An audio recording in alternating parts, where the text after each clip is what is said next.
तो आज हम लोग बायोलॉजी में एक्सक्रीटरी सिस्टम का अध्ययन करेंगे, उत्सर्जन तंत्र, है ना।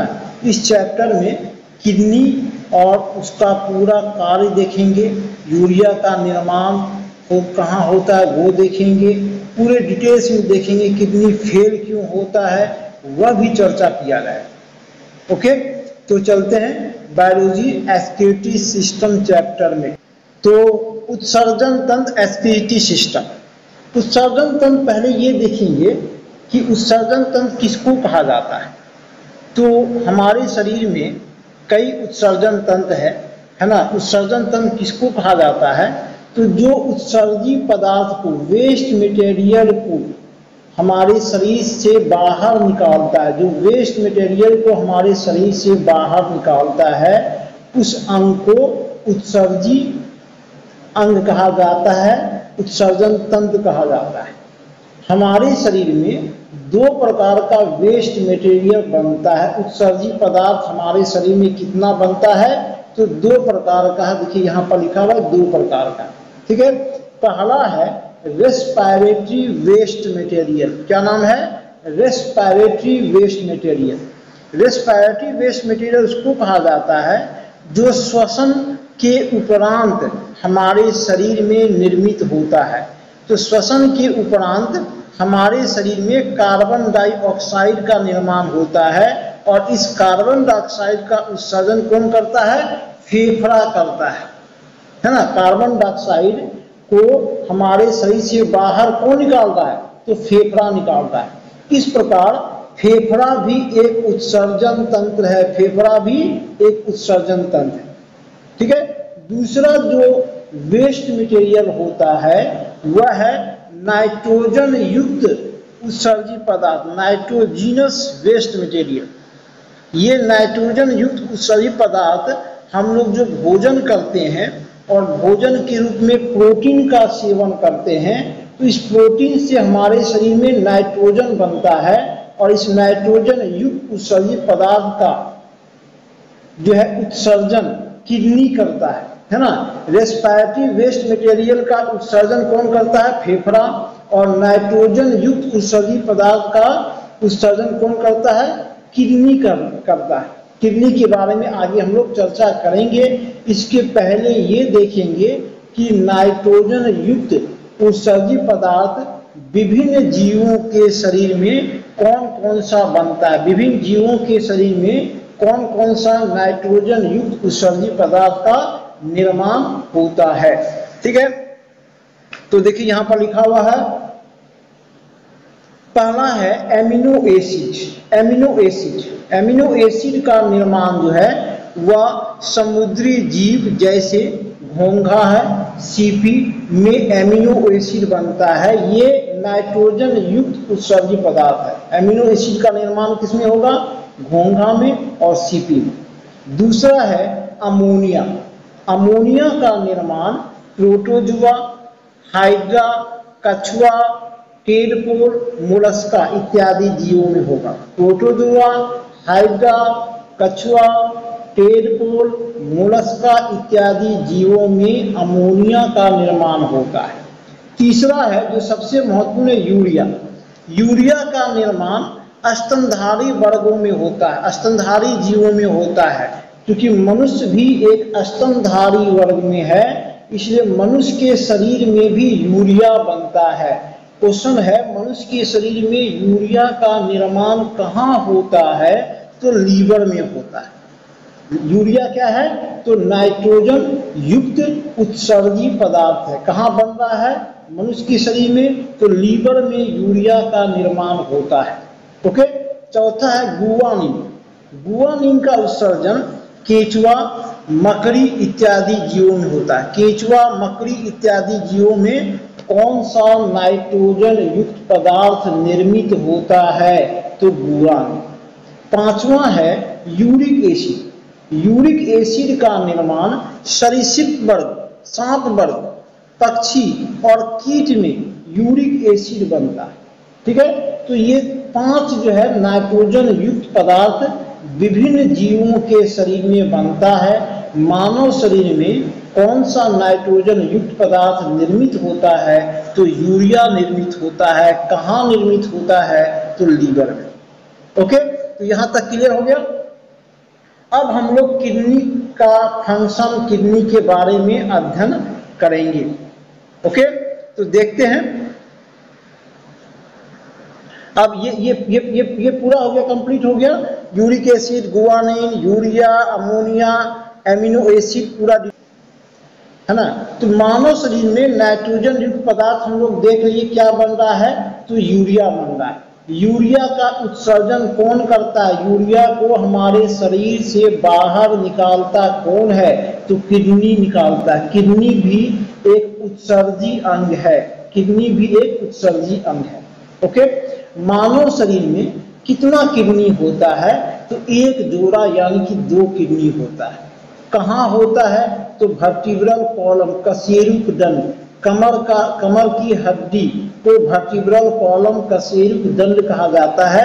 इसी वर्टिब्रल कॉलम कशेरुक दंड के दोनों ओर 2 किडनी स्थित होता है ना, एक दाईं ओर एक बाईं। किडनी का रंग कैसा है, तो बैंगनी रंग का है। इसका आकार कैसा है, तो सेम के बीज के समान, बीज यहां लिख दिया गया, सेम का बीज होगा, सेम के बीज के समान।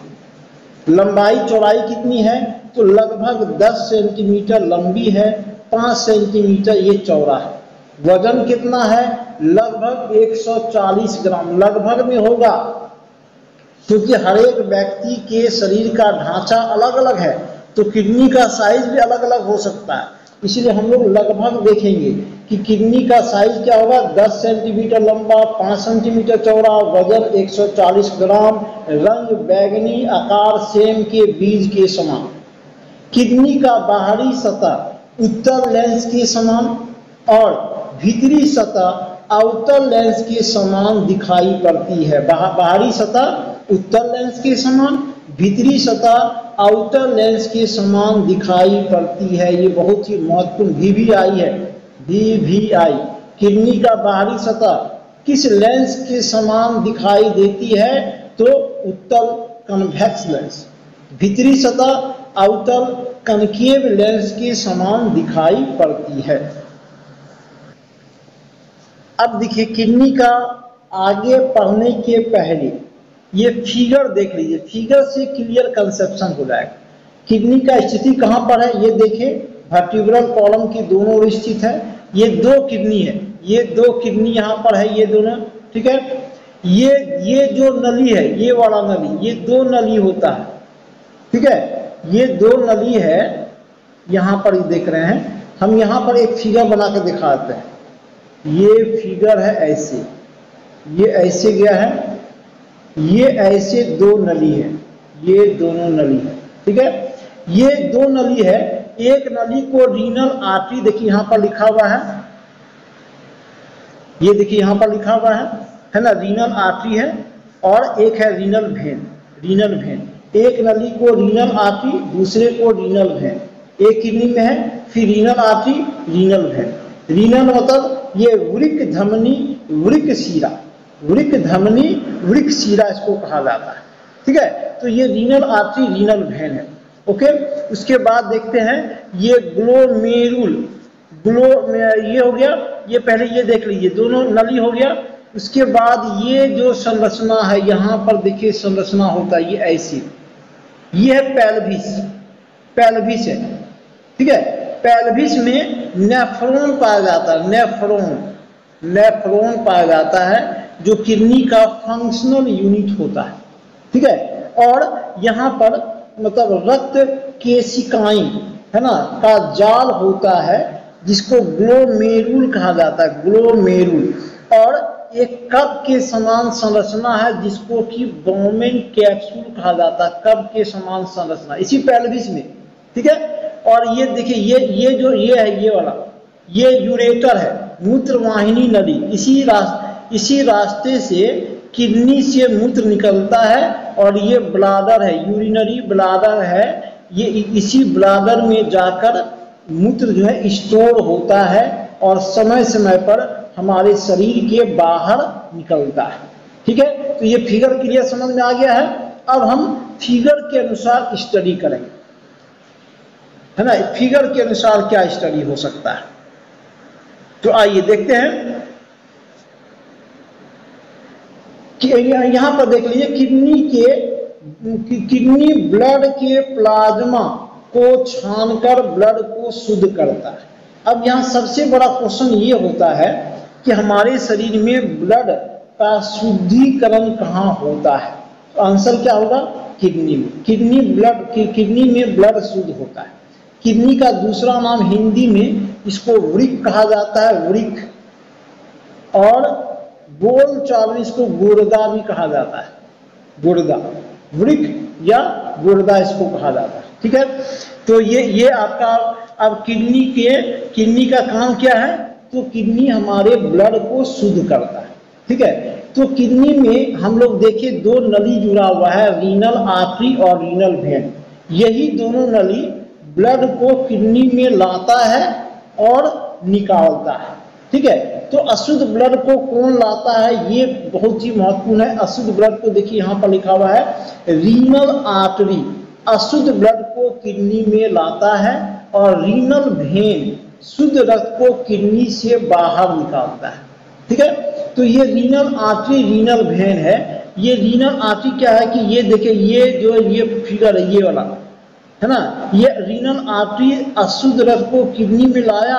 ये पेल्विस है, पेल्विस भाग है, ये एक प्रकार का छन्ना पत्र है ना। पेल्विस में आकर अशुद्ध ब्लड आ गया। अशुद्ध ब्लड में क्या है, तो यूरिया वाला ब्लड, यूरिया का निर्माण कहाँ हुआ है, तो ये लीवर में हुआ।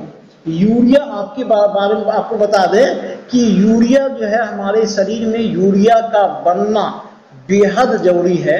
और हम लोग जब प्रोटीन युक्त भोजन करते हैं जिसमें कि नाइट्रोजन होता है, उसी से हमारे शरीर में यूरिया का निर्माण लीवर में होता है, और यूरिया का निकलना भी उतना ही जरूरी है।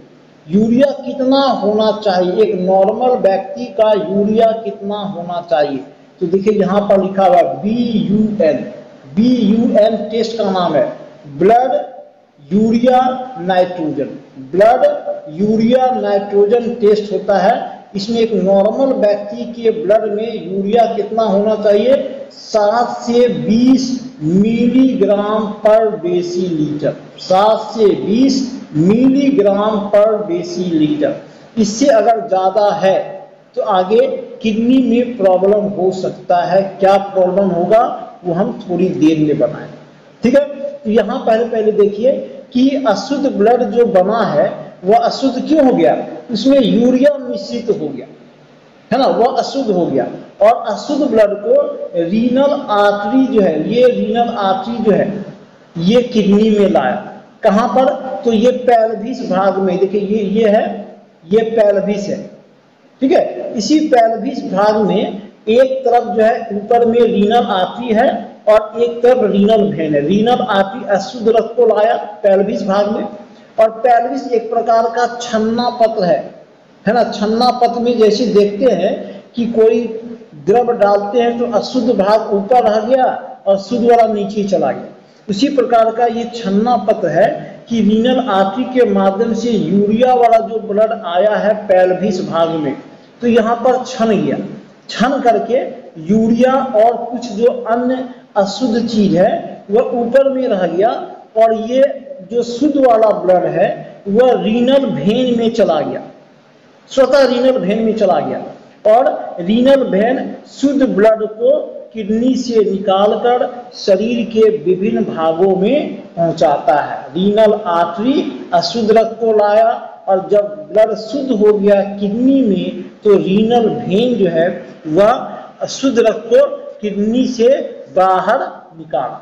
ओके, तो ये आपका क्लियर समझ में आ गया है ना। ये कैसे शुद्धिकरण होता है, किडनी पेल्विस भाग में जो है, पेल्विस भाग में आपको ये है क्या कहते हैं, पेल्विस भाग में मोनी कुमारी सिंह अपना ये जो दिए हाथ छाप इसको हटा दीजिए, और ये सब क्लास के दौरान ये सब मत दीजिए। ओके, क्योंकि स्क्रीन पर दिखाई देता है तो नोट्स में वो नोट्स ढक जाता है उससे, ठीक है। तो ध्यान से सुनिए, किडनी के पेल्विस भाग में रक्त का शुद्धिकरण हुआ। पेल्विस भाग में नेफ्रॉन है, अभी हम चर्चा किए नेफ्रॉन। नेफ्रॉन ही ब्लड को शुद्ध करता है। पेल्विस भाग में नेफ्रॉन है, जो नेफ्रॉन ही ब्लड को शुद्ध करता है। इसलिए नेफ्रॉन को किडनी का क्रियात्मक इकाई कहा जाता है। नेफ्रॉन को किडनी का क्रियात्मक इकाई कहा जाता है, ठीक है। ये हो गया आपका किडनी में ब्लड शुद्ध हो गया। और शुद्ध ब्लड को कौन ले गया? रीनल वेन में चला गया। रीनल वेन उसको किडनी से निकालकर शरीर के अन्य भागों में पहुंचाता है। कभी कभी जब हमारे शरीर में कैल्शियम अधिक बनने लगता है, कैल्शियम फास्फोरस अधिक बनने लगता है, तो अतिरिक्त जो कैल्शियम फास्फोरस होता है वह ब्लड के सहारे किडनी में चला जाता है। ब्लड के सहारे किडनी में चला जाता है। और किडनी में यहाँ पर हम फिगर बना के फिर से दिखा रहे हैं, ये किडनी का पेल्विस भाग है, ठीक है। किडनी में चला गया कैल्शियम फास्फोरस और यहाँ पर जमा होने लगा, इस तरह का जमा होने लगा कैल्शियम फास्फोरस का। इसको कहा जाता है किडनी में पथरी होना। वैज्ञानिक टर्म में इसको कैल्शियम ऑक्जेलेट का जमा होना कहा जाता है। कैल्शियम ऑक्जेलेट का जमा होना कहा जाता है। बोलचाल में क्या कहेंगे? किडनी में पथरी हो गया। तो यहाँ पर पथरी हो गया। अब पथरी हो गया तो धीरे धीरे पथरी होगा तो लक्षण क्या होगा कि ये जो मूत्र बना है, ठीक है, तो मूत्र को निकलने से रोकेगा ये किडनी में का जो कैल्शियम है, ठीक है। तो जब ब्लड शुद्ध हो रहा है, अशुद्ध भाग जो है, अशुद्ध भाग में कैल्शियम है, फास्फोरस भी कभी कभी है, यूरिया है। और यूरिया जो है वह जल के साथ जब मिश्रित हो जाता है तो यूरिया से बन जाता है यूरिन। यूरिया से क्या बन गया? यूरिन बन गया। जो जल के साथ मिश्रित हो गया यूरिन बन गया। और ये जो है यूरिन जो बना तो ये यूरेटर है, नली है। इसी नली से यूरिन जो है वह ब्लाडर में आ गया, यूरिनरी ब्लाडर में आकर जमा हो और समय समय पर हमारे शरीर के बाहर निकलता है। हम बात कर रहे थे किडनी में पथरी हो गया, तो किडनी में पथरी जब हो जाएगा तो क्या होगा कि वह लक्षण क्या होगा कि व्यक्ति को मूत्र रुक रुक के होगा। रुक रुक के होने का कारण क्या है कि ये जो रास्ता है, इसी रास्ते को ब्लॉक करना शुरू करेगा कैल्शियम फास्फोरस, है ना। और किडनी मूत्र रुक रुक के होगा या मूत्र अचानक रुक जाएगा, बंद हो जाएगा, तो डॉक्टर कहेगा कि किडनी में पथरी हो गया। किडनी में पथरी हो गया, इसका दो उपाय है। पहला इंडोस्कोपी तकनीक के द्वारा। इंडोस्कोपी तकनीक क्या है कि मुंह में पाइप डाल करके उसको किडनी में भेजा जाता है और इसका अगर साइज, पथरी का साइज अगर छोटा है तो इंडोस्कोपी तकनीक से ही उस पथरी को गला दिया जाता है। दूसरा, अगर इसका साइज बड़ा हो गया है तो डॉक्टर के द्वारा ऑपरेशन करके जो है पथरी को निकाला जाता है। ओके, तो ये किडनी में पथरी हो गया। अब आते हैं आगे, देखते हैं। तो ये सब क्लियर हो गया हम लोग का। अब देखते हैं आगे क्या है। तो जो अशुद्ध जो चीज जो है किडनी में है, यूरिया वाला, तो यूरिया मूत्र से मिल गया और यूरिया से क्या बन गया? यूरिन बन गया। यूरिन में 95% वाटर है, 95% वाटर है। 2.7% यूरिया होता है, ठीक है। 2% सोडियम क्लोराइड नमक है। 0.3% यूरिक एसिड है, 0.3% यूरिक एसिड है, ठीक है।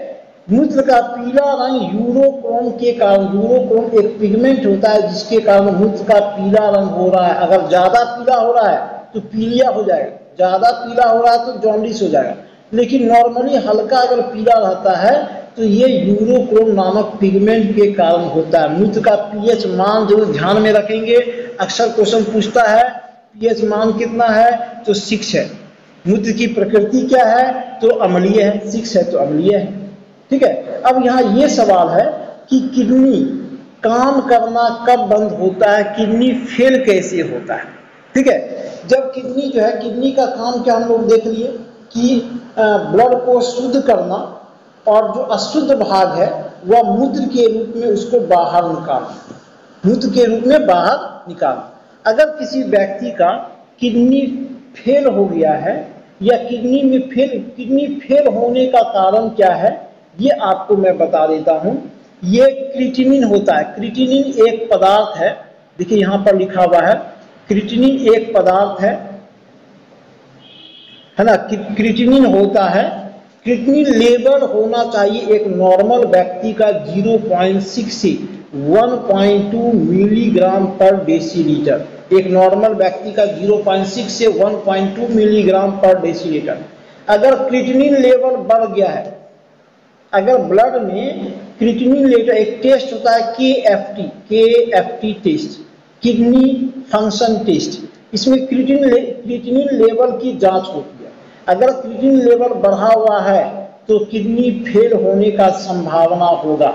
किडनी फेल हो गया किसी व्यक्ति का तो क्या लक्षण होगा, तो मूत्र का निर्माण नहीं होगा, व्यक्ति के शरीर में मूत्र का निर्माण नहीं होगा, मूत्र बनेगा ही नहीं, और मूत्र नहीं बनेगा तो व्यक्ति जीवित रहेगा, नहीं रहेगा, क्योंकि यूरिया अगर शरीर से बाहर नहीं निकला तो पूरा यूरिया ब्लड के सहारे पूरे शरीर में चला जाएगा और जहर बन जाएगा और व्यक्ति की तत्काल मृत्यु हो जाएगी, है ना। तो व्यक्ति का अगर किडनी खराब होता है तो खराब होने का सबसे बड़ा रीजन है क्रिएटिनिन लेवल बढ़ना। अब क्रिएटिनिन लेवल बढ़ता कैसे है ना, किस व्यक्ति का बढ़ता है, तो जो व्यक्ति जो है वह मतलब गलत उसका खान पान है, ठीक है, फिजिकल वर्क नहीं है, डायबिटिक पेशेंट है, हार्ट का पेशेंट है, या जो है वह जल का सेवन बहुत कम करता है, तो ऐसे व्यक्तियों का क्रिएटिनिन लेवल बढ़ने की संभावना होती है। अगर बढ़ गया है तो किडनी फेल होने का संभावना होगा। किडनी फेल हो गया तो क्या लक्षण होगा, उस व्यक्ति के शरीर में ब्लड का शुद्धिकरण नहीं होगा, यूरिन नहीं निकलेगा, ठीक है। तब डॉक्टर के द्वारा किडनी फेल यानी कि गुर्दा खराब हो गया, इसके लिए डायलिसिस का प्रयोग किया जाता है। डायलिसिस क्या है, तो डायलिसिस कहा जाता है कि व्यक्ति को डायलिसिस पर रखा गया। तो डायलिसिस कोई यंत्र नहीं है, dialysis is a process. Dialysis एक प्रक्रिया है जिस प्रक्रिया के माध्यम से आर्टिफिशियल रूप से किडनी का कार्य लिया जाता है। किडनी काम करना बंद कर दिया है, इसका मतलब ब्लड शुद्ध नहीं होगा, इसका मतलब कि व्यक्ति के शरीर में यूरिन नहीं बनेगा, यूरिन नहीं निकलेगा। तो तत्काल जो है डॉक्टर उस व्यक्ति को डायलिसिस प्रक्रिया के माध्यम से उसके शरीर में ब्लड को शुद्ध करता है, और दूसरा शरीर में जो टॉक्सिन है, यूरिया है, वह यूरिन के माध्यम से उसको निकालता है, तभी व्यक्ति जीवित रह सकता है, अन्यथा व्यक्ति तत्काल उसकी मृत्यु हो जाए। किडनी जिसका फेल हो गया, दोनों किडनी, तत्काल मृत्यु हो जाएगी। अगर व्यक्ति का दोनों किडनी फेल हो गया है तो जो है आपका मतलब किडनी का प्रत्यारोपण भी होता है। अगर कोई दूसरा व्यक्ति अपना एक किडनी दान में दे दिया तो जिस व्यक्ति का किडनी फेल हुआ होता है उसका जीवन बच सकता है। एक ही किडनी से दूसरा व्यक्ति भी जीवित रह सकता है। ऐसा नहीं कि एक किडनी दान में दे दिया तो उसको दिक्कत होगा। अगर एक किडनी स्वस्थ है व्यक्ति का तो एक किडनी से ही वह जीवन भर चल सकता है। इसे बहुत सारे लोग अपने सगे संबंधियों को अपना एक किडनी दान में देते हैं, ठीक है। तो ये किडनी दोनों फेल होने का रीजन हम लोग देख लिए। किडनी का काम हम लोग बहुत ही बेहतरीन तरीके से देखे, है ना। ये भी देखे कि किडनी ब्लड को कैसे शुद्ध करता है, पेल्विस भाग में देखे। पेल्विस भाग में जो है नेफ्रॉन है, जिसको किडनी का फंक्शनल यूनिट कहा जाता है। यहीं पर दो संरचना है, ग्लोमेरुल और बॉमेन कैप्सूल, ठीक है। ये दोनों भी मिल करके ब्लड को शुद्ध करता है, ठीक है। अशुद्ध भाग क्या है, तो यूरिया, और यूरिया जब जल से मिल गया तो यूरिया से बन गया यूरिन, यूरिया से बन गया यूरिन बन गया। इसका बनना भी बेहद जरूरी है, यूरिया का निर्माण होना भी हमारे शरीर में बेहद जरूरी है, और यूरिया का निकलना भी बेहद जरूरी है। यूरिन एक ऐसा कंपोनेंट है ब्लड के बाद कि यूरिन टेस्ट से भी हम कई रोगों का पता लगा सकते हैं। जैसे व्यक्ति ब्लड टेस्ट करवाता है कई रोगों का पता लगाने के लिए, उसी प्रकार यूरिन टेस्ट, जिसको कि यूरिन कल्चर कहा जाता है, यूरिन टेस्ट का नाम है यूरिन कल्चर, के माध्यम से कई रोगों का जांच किया जा सकता है। जैसे कि अगर व्यक्ति के यूरिन में यूरिक एसिड, व्यक्ति के यूरिन में यूरिक एसिड की मात्रा ज़्यादा है, कितना, तो 0.3% से 5% से ज़्यादा है ना, तो यूरिक एसिड में अगर ज़्यादा है तो कौन सा बीमारी होने की संभावना होगी, गाउट्स यानी गठिया रोग होगा। यूरिक एसिड जब बढ़ेगा तो गठिया रोग होगा, ठीक है। दूसरा, अगर यूरिन में ग्लूकोज ज़्यादा आ रहा है, यानी कि चीनी ज़्यादा आ रहा है यूरिन में, तो डायबिटिक होने की संभावना। तीसरा, अगर यूरिन में एल्बुमिन नामक प्रोटीन आ रहा है, एल्बुमिन नामक प्रोटीन आ रहा है, तो किडनी डैमेज होने की संभावना होगी, किडनी फेल होने की संभावना होगी। तीसरा हो गया। चौथा, अगर किडनी से ब्लड निकल रहा है, अगर किडनी से ब्लड निकल रहा है तो यूरिन से ब्लड निकल रहा है, इसका मतलब किडनी संक्रमित होने की संभावना हो। तो यूरिन एक ऐसा कंपोनेंट है ब्लड के बाद कि यूरिन टेस्ट से भी व्यक्ति के कई रोगों की जांच की जा सकती है।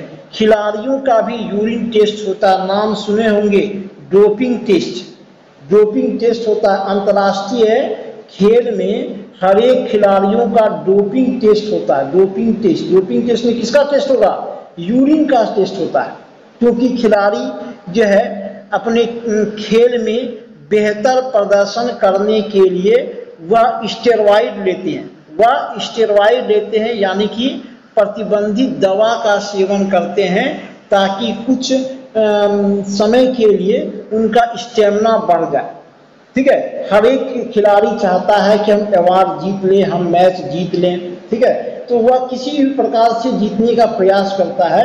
इसके लिए कई खिलाड़ी प्रतिबंधित दवा का सेवन कर देते हैं, जिसके कारण उनका स्टेमिना बढ़ जाता है, ठीक है। इसके लिए हर एक खिलाड़ी का डोपिंग टेस्ट होता है। वह एक संस्था वाडा अंतर्राष्ट्रीय स्तर पर और नाडा राष्ट्रीय स्तर पर।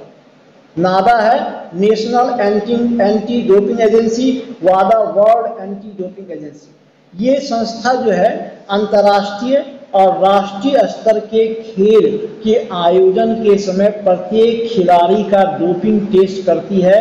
इसमें प्रत्येक खिलाड़ी के यूरिन की जांच की जाती है कि कहीं वह खिलाड़ी किसी प्रतिबंधित दवा का सेवन तो नहीं किया है। अगर सेवन किया है तो यूरिन से ही पता चल जाएगा, और पता चल गया तो व्यक्ति को खेलने से रोक दिया जाएगा।